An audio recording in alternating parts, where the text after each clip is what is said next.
Oke, selamat pagi Bapak Ibu. Perkenalkan, saya Mangapul Siahaan. Saya salah satu dosen Prodi Sistem Informasi dengan mata kuliah Pemrograman Web.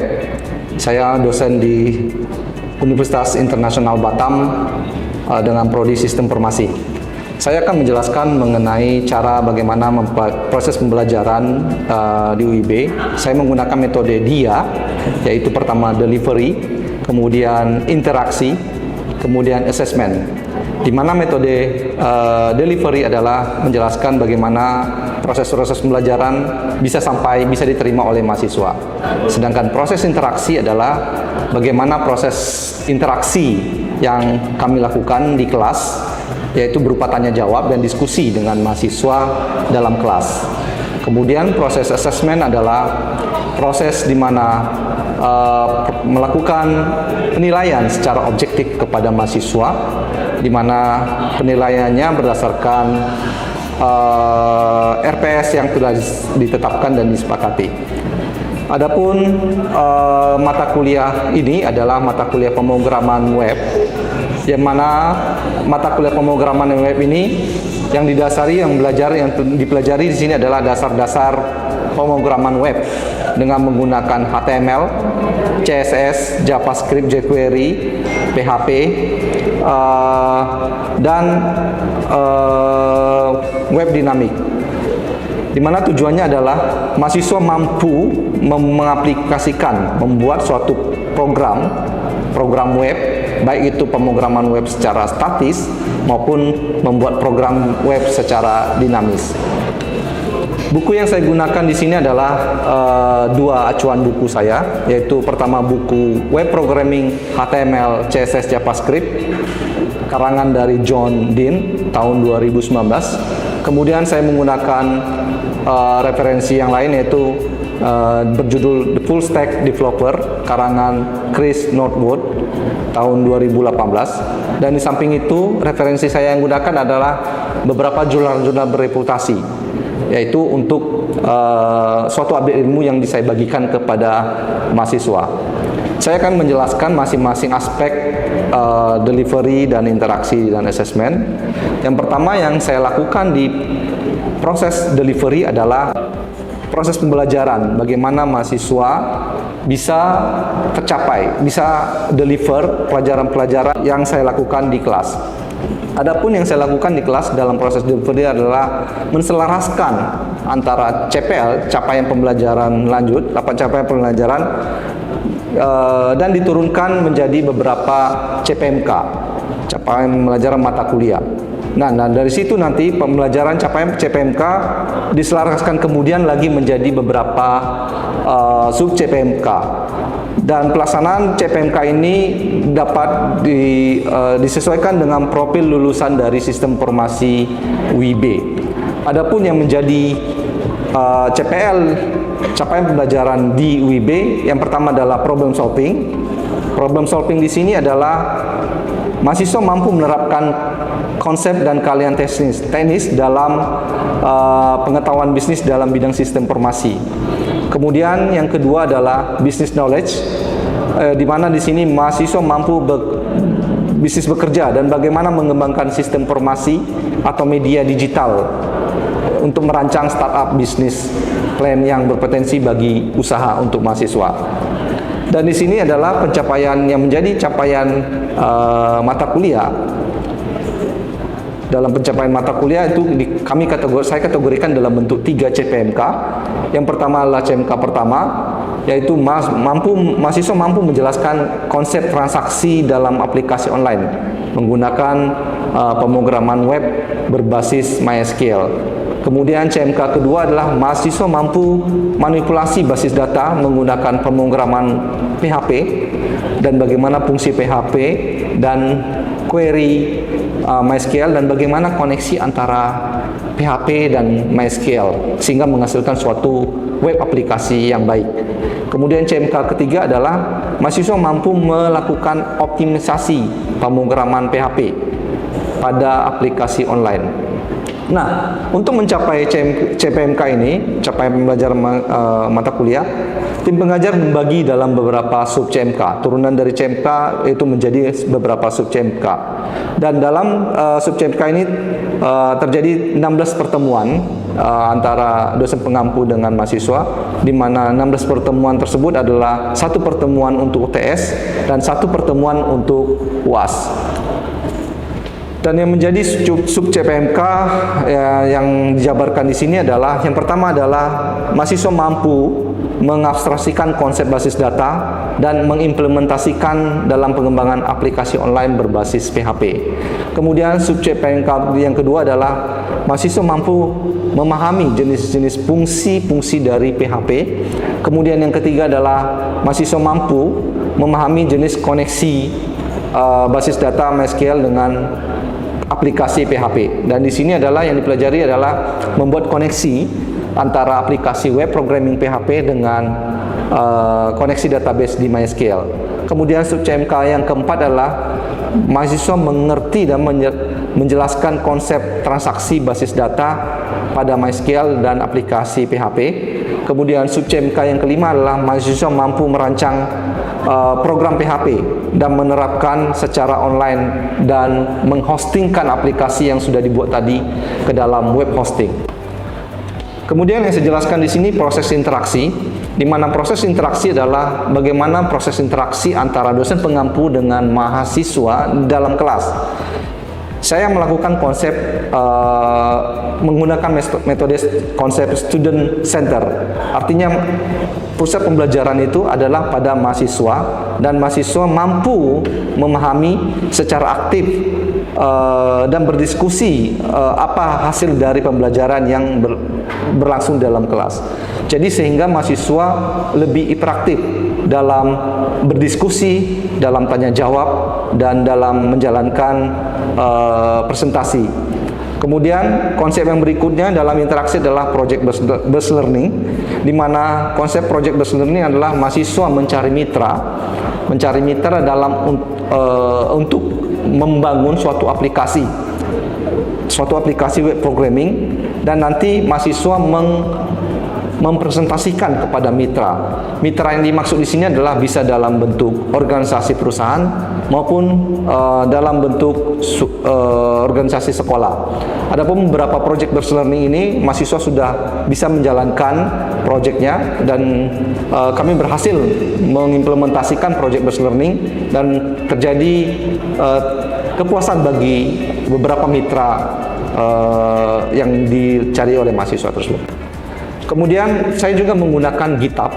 Ini GitHub sebagai center dalam membangun aplikasi yang terintegrasi antar kelompok mahasiswa, sehingga beberapa aplikasi modul-modul yang diciptakan oleh mahasiswa terintegrasi dengan GitHub dan bisa menjadi suatu proyek yang besar.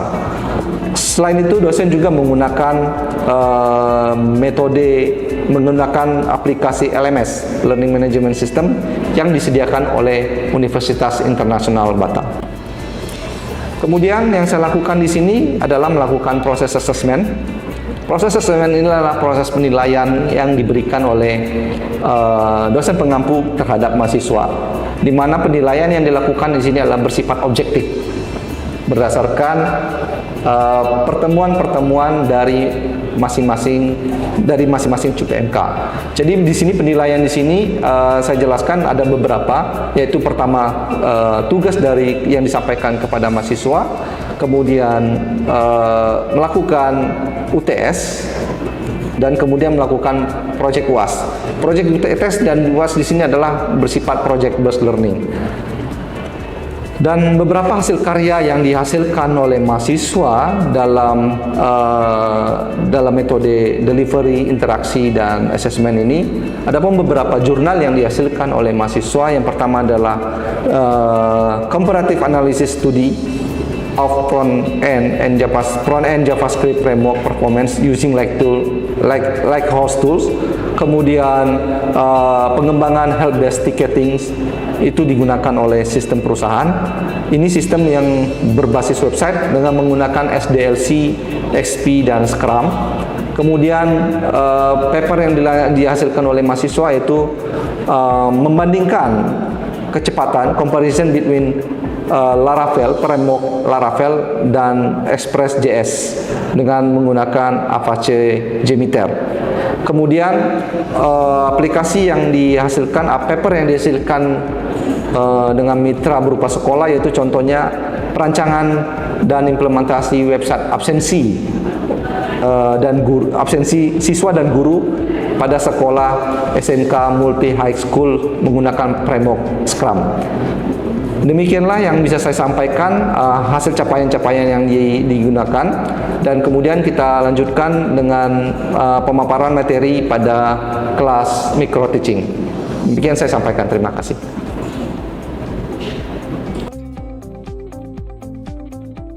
Selamat pagi teman-teman mahasiswa semuanya. Pagi, Pak. Oke, baik, saya akan menjelaskan, akan membawa mata kuliah web programming, ya, di mana di mata kuliah ini adalah menjelaskan bagaimana pengembangan web secara dinamik dan statis dengan menggunakan HTML, PHP, JavaScript, dan MySQL. Objek perkuliahan di sini kita harapkan mahasiswa mampu memahami konsep pemrograman web dinamis, ya. Sebelumnya, di mata kuliah sebelumnya, dari turunan mata kuliah web programming ini adalah perancangan situs web. Jadi ini kelanjutan dari perancangan situs web. Nah, dengan mata kuliah web programming ini, dosen pengampu mengharapkan teman-teman mahasiswa bisa merancang, membangun aplikasi web secara dinamis, ya, dimana dimaksud dengan web dinamis adalah proses ada aplikasi web dengan database connectivity-nya ada, jadi secara terkonek. Kemudian objek berikutnya adalah mahasiswa mampu membuat aplikasi berbasis web dengan menggunakan HTML, PHP, MySQL, jQuery, CSS, dan Bootstrap. Nanti saya jelaskan bagaimana HTML, PHP, dan jQuery dan berikutnya. Kemudian mahasiswa mampu mengembangkan aplikasi web dinamis yang terintegrasi, ya, terintegrasi dari sisi klien dan server. Nah, ini adalah gambaran full stack development, di mana nanti teman-teman nanti akan menghadapi pada saat dunia kerja, di mana dalam dunia full stack programming itu terbagi dari dua, yaitu proses front end dan proses back end. Dan proses front end ini adalah dengan menggunakan HTML, CSS, dan JavaScript. Front end lebih identik dengan interface di depannya. Jadi semakin bagus interface di depannya, maka suatu aplikasi itu semakin baik. Terkadang pengembangan aplikasi dalam proses user interface itu sangat penting sekali, ya, sangat penting sekali bagi pengunjung, bagi yang mengakses aplikasi kita. Kemudian proses backend. Nah, proses backend di sini adalah dari sisi server side-nya. Dari sini adalah yang dimaksud backend di sini adalah proses server, aplikasi server, dan connect ke database SQL. Ya, dari sisi server application itu bisa saja dengan menggunakan bahasa pemrograman PHP, ASP.NET, Java, dan lain-lain. Tapi di sini saya menjelaskan dengan PHP. Kemudian dari sisi SQL server, dari database SQL bisa terkoneksi dengan SQL Server, Oracle, MySQL, MongoDB, dan satu lagi Postgres. Jadi dari sini database-nya bisa dikonekkan ke server side. Nah, jadi yang dimaksud dalam pemrograman full stack adalah di mana suatu programmer itu bisa mampu membuat aplikasi main di dua-duanya, bisa main di front end dan bisa main di back end. Nah, ini proses konsep programming dimulai dari user mengakses aplikasinya sampai dia web server tersebut merespon ke user. Jadi user mengakses dengan klik suatu address di browsernya, kemudian server merespon, web server merespon request dari pengunjung, dari user, ya. Kemudian masuk ke tampilan dari web browser itu setelah respon dari web server. Nah, yang dimaksud dari sini adalah lamanya user akses dari buka website sampai menampilkan isi dari tampilan website itu adalah terjadi bentuk time waktu mengaksesnya. Jadi semakin web server ini lambat slow respon, maka time-nya akan semakin banyak dan semakin lambat.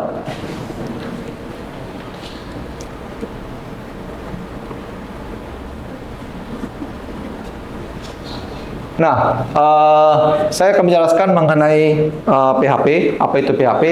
Jadi PHP itu personal homepage, ya. Kemudian berkembang bahasa pemrograman PHP berubah menjadi hypertext preprocessor.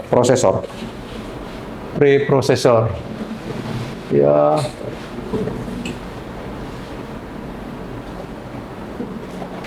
Dan PHP bahasa pemrograman berbasis web. Sebenarnya banyak bahasa pemrograman berbasis web selain PHP. Bisa saja itu ASP.NET, bisa saja itu JSP, Java Servlet. Kemudian pada prinsipnya bekerja sesuai dengan permintaan dari user yang mengakses. Perlu diingat PHP adalah server side scripting, jadi dia bermain dari sisi server side-nya. Ya. Kalau bermain di sisi front end-nya itu bermain dengan JavaScript dan CSS.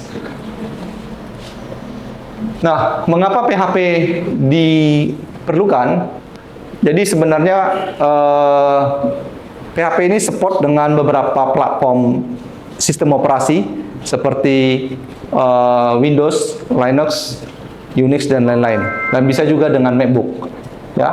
Kemudian PHP bahasa pemrograman server side scripting dan bersifat open source.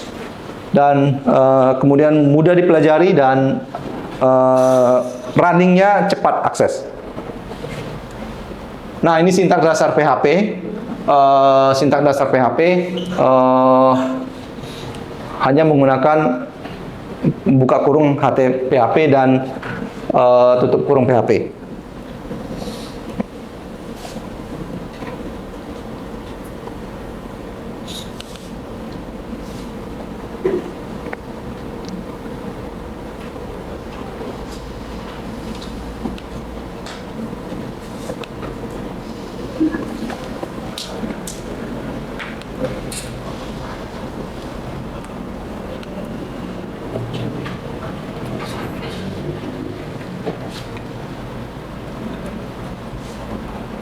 Oke, sini saya menjelaskan jenis-jenis websitenya, yaitu pertama ini dari sisi fungsi website, perbedaannya website. Pertama adalah personal website, itu biasanya berupa informasi pribadi dari seseorang, ya. Kemudian ada komersial website, itu biasanya bisa dibilang itu berbau seperti perusahaan maupun company profile. Terus ada government dan ada non-profit organisasi. Nah, ini jenis website yang berdasarkan fungsionalnya, stylenya. Jadi ada website statis dan website dinamis. Umumnya website statis itu adalah website yang fix, tidak bisa dirubah kecuali programmernya. Sedangkan website dinamik adalah user bisa mengcustom isinya. Ini contohnya kalau website dinamis itu bisa dibilang suatu homepage, webpage, dan user bisa merubah isi dari website itu. Bisa saja ini website yang berupa berita news, ya. Jadi user atau wartawan bisa mengupdate dari isi konten dari website itu. Nah, ini ada kerangka elemen-elemen. Jadi yang pertama adalah address-nya website, kemudian ada text box. Di sini bentuk text box, kemudian ada bentuk button, dan ini title dari suatu website, ya. Ini dari title website. Kemudian ini header dan ini konten dari website. Jadi ini pengembangannya kita sesuaikan dengan requirement dari user. Nah, ini contoh penggunaan website dengan coding sederhana. Itu kita membuat dengan membentuk H1 elemen, kemudian ini dengan membentuk row elemen, dan kemudian ini dari div channelnya, div elemennya, ya.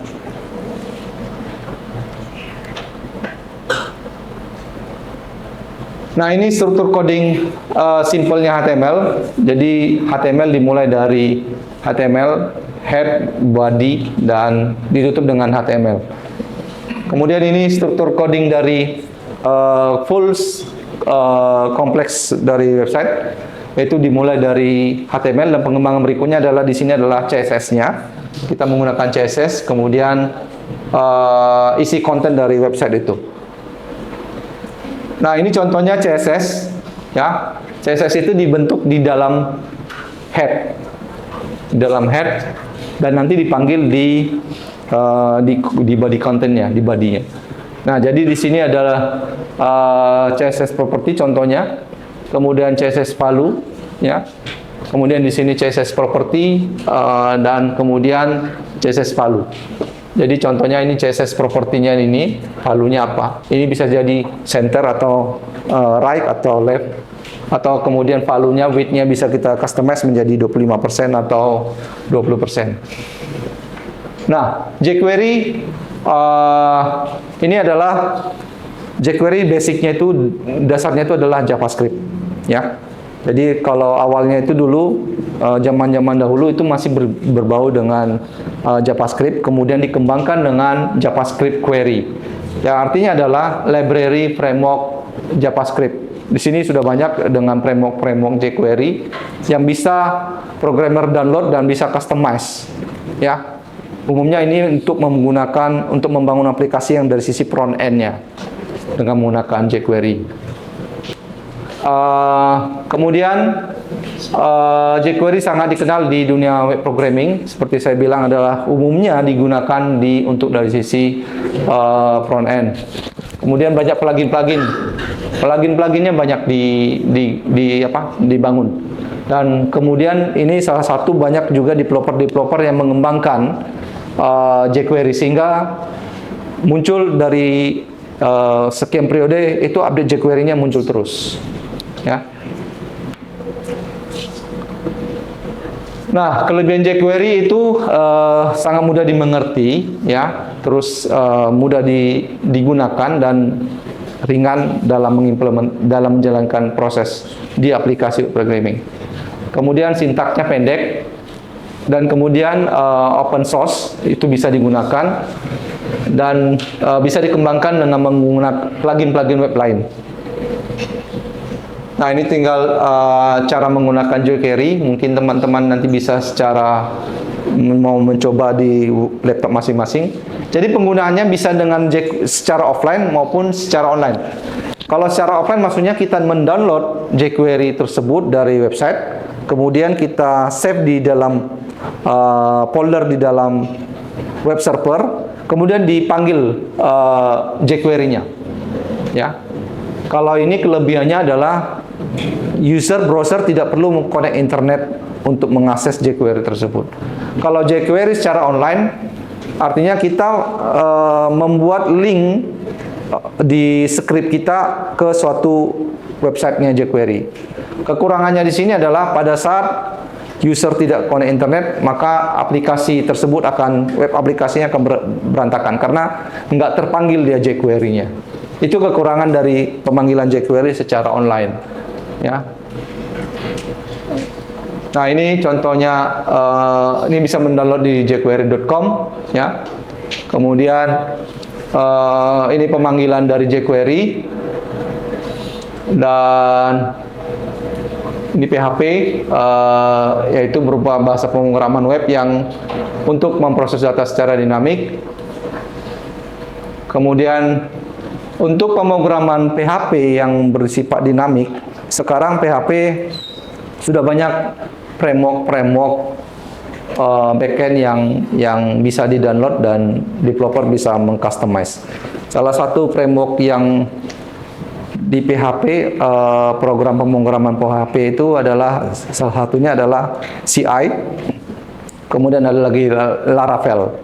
Nah, CI menggunakan konsep MVC, ya. Jadi dia menggunakan konsep MVC, Model View Control, di mana di sini adalah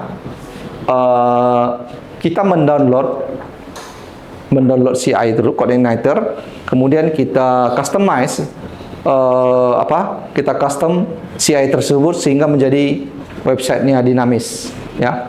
Nah, di sini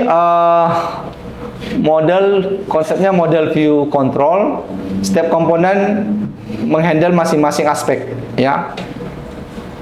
Nah, di sini model komponen ini, biasanya berhubungan dengan coding logic dari aplikasi, ya.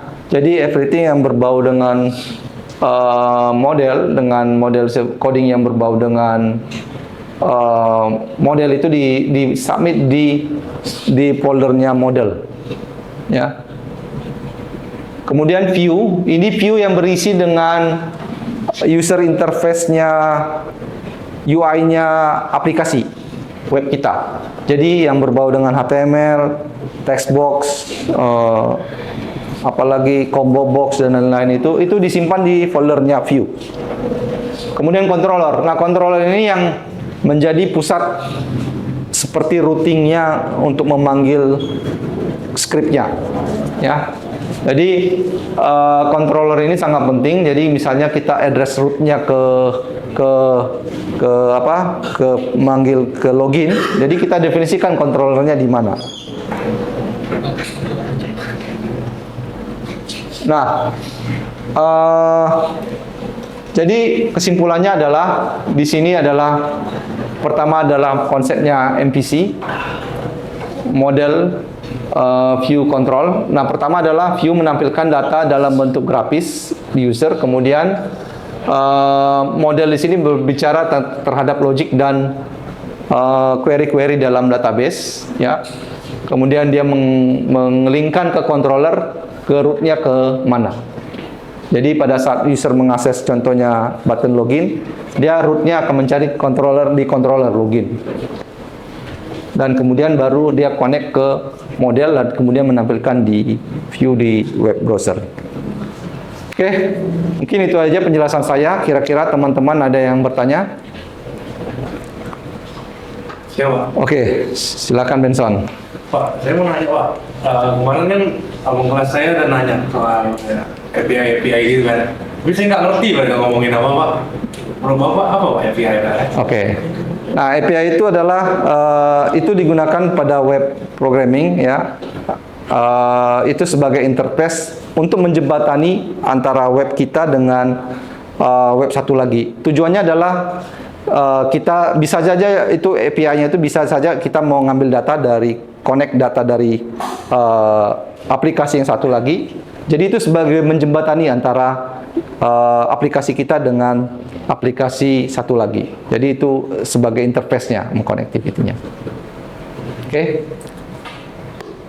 Oke, mungkin itu aja yang bisa saya sampaikan pada kelas ini. Saya ucapkan terima kasih buat teman-teman semuanya. Ya, salam sejahtera buat kita semua. Terima kasih. Terima kasih Pak.